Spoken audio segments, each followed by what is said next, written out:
Quero saudar nesta noite de domingo, dia 29 de março, a todos os irmãos da Igreja Presbiteriana de Votuporanga, com a graça e a paz do nosso Senhor e Salvador Jesus Cristo.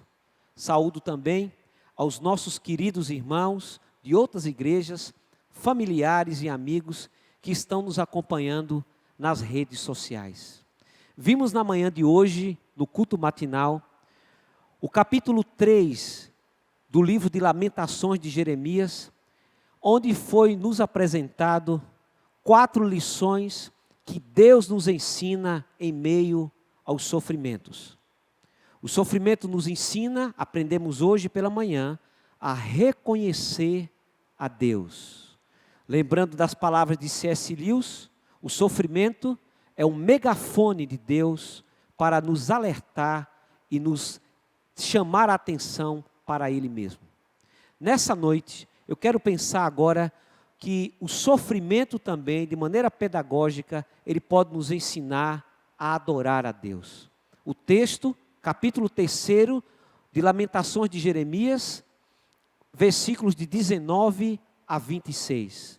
Eu gostaria que você abrisse a sua Bíblia comigo e você pudesse acompanhar aí na sua sala, no seu quarto, a leitura da palavra de Deus.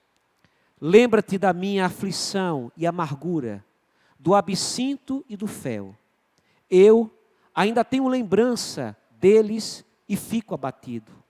Mas quero trazer à memória o que me pode dar esperança. A bondade do Senhor é a razão de não sermos consumidos. As suas misericórdias não têm fim. Renovam-se a cada manhã. Grande é a tua fidelidade. Digo a mim mesmo, a minha herança é o Senhor, portanto eu esperarei nele. Bom é o Senhor para os que esperam nele, para quem o busca, bom é ter esperança e aguardar tranquilo a salvação do Senhor. Momentos antes de apresentar o seu louvor a Deus, o que é o clímax do capítulo 3 e de todo o livro de Lamentações, de forma surpreendente, o autor havia confessado a sua desesperança do Senhor no versículo 18. Acompanhe comigo. A minha força já se esgotou, disse Jeremias, como também a minha esperança no Senhor. Contudo, observe, bastou ele mencionar nominalmente o Senhor pela primeira vez, que a sua desesperança foi por água abaixo. Com certeza, a situação de Jeremias era uma situação de muito desespero. O versículo 19 e o versículo 20 nos diz: lembra-te da minha aflição e da minha amargura, do absinto e do fel, eu ainda tenho lembrança deles e fico abatido.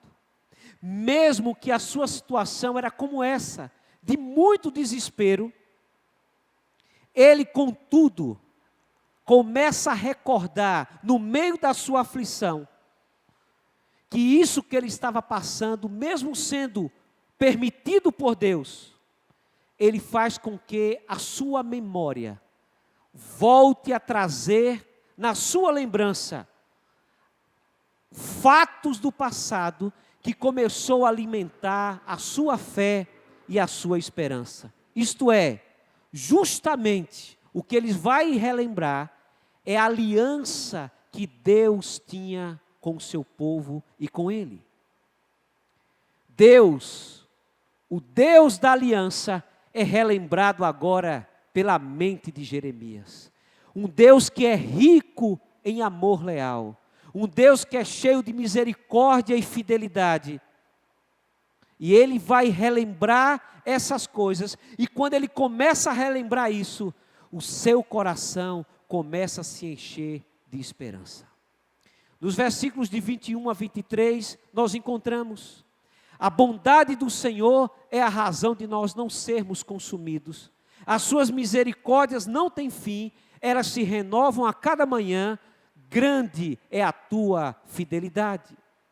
Eu creio que seja aqui um exercício interessante tentarmos descobrir, nesses poucos minutos que temos, qual foi o gatilho, qual foi a memória que desenvolveu na mente do autor a sua esperança em Deus. Observe que o mesmo Deus que o havia castigado o povo por seus pecados, o mesmo Deus que julgou o seu povo e que teve que tratar com ele por causa dos pecados que ele havia cometido, e ele lamenta por causa dessas coisas, mas em meio a tudo isso, ele começa a recordar momentos que Deus pode ter agido lá atrás, e pelo contexto que dá a entender, é que há um momento ímpar na história de Israel, registrado lá em Êxodo, capítulo 34, versículos 6 e 7, onde Deus se revelou a Moisés, e ali Moisés entendeu, dizendo assim: Senhor, Senhor, Deus misericordioso e compassivo, tardio em irar-se e cheio de bondade e de fidelidade, que usas de bondade com milhares, que perdoa a maldade, a transgressão e o pecado, que de maneira alguma considera inocente quem é culpado, que castiga o pecado dos pais nos filhos e nos filhos dos filhos, até a terceira e quarta geração. Deus proferiu essas palavras a Moisés, logo após aquele episódio conhecido do bezerro de ouro no deserto do Sinai. O povo de Israel havia traído o Senhor, havia adorado um ídolo feito por suas próprias mãos. Êxodo capítulo 32, até o capítulo 33 fala sobre isso, e o resultado foi o justo juízo de Deus diante daquele povo. Êxodo 24, de 1 a 10. Deus julgou o pecado daquela nação, ceifou a vida daqueles que cultuaram o bezerro de ouro, contudo, não destruiu todos. Por sua misericórdia, Ele poupou o seu povo. Ele preservou a sua aliança, mesmo quando eles não mereciam a sua graça e a sua misericórdia. O Senhor então provou assim, naquele episódio, o seu amor leal, a sua fidelidade, a sua própria palavra. O que dá a entender aqui é que Jeremias parece que tem essa história gravada na sua memória. E quando agora ele está vivendo com a nação de Judá e Jerusalém, e estão sofrendo consequências dos seus próprios pecados, sendo invadidos por nações ímpias, vivendo em miséria, fome, desgraças, ele relembra o Deus da aliança. E nesse sentido, ele começa a trazer à sua memória aquilo que podia dar esperança. Mas qual era a esperança de Jeremias? O que poderia trazer esperança para Jeremias? E o que nós descobrimos, exatamente no versículo 24, é quando ele diz assim: digo a mim mesmo, a minha herança é o Senhor, portanto, esperarei nele. A esperança de Jeremias é Deus na sua fidelidade. A esperança de Jeremias é que Deus é fiel a si mesmo. A esperança de Jeremias é que estava posta no Deus da aliança, no Deus dos pactos, que mesmo punindo, mesmo disciplinando o seu povo, ele tende a agir com graça, misericórdia, não destruindo a todos. A pergunta que temos nessa noite é: e quanto a nós? Quando um sofrimento bate à nossa porta, nós trazemos à memória aquilo que pode nos dar esperança, mas o que pode nos dar esperança, senão o próprio Senhor?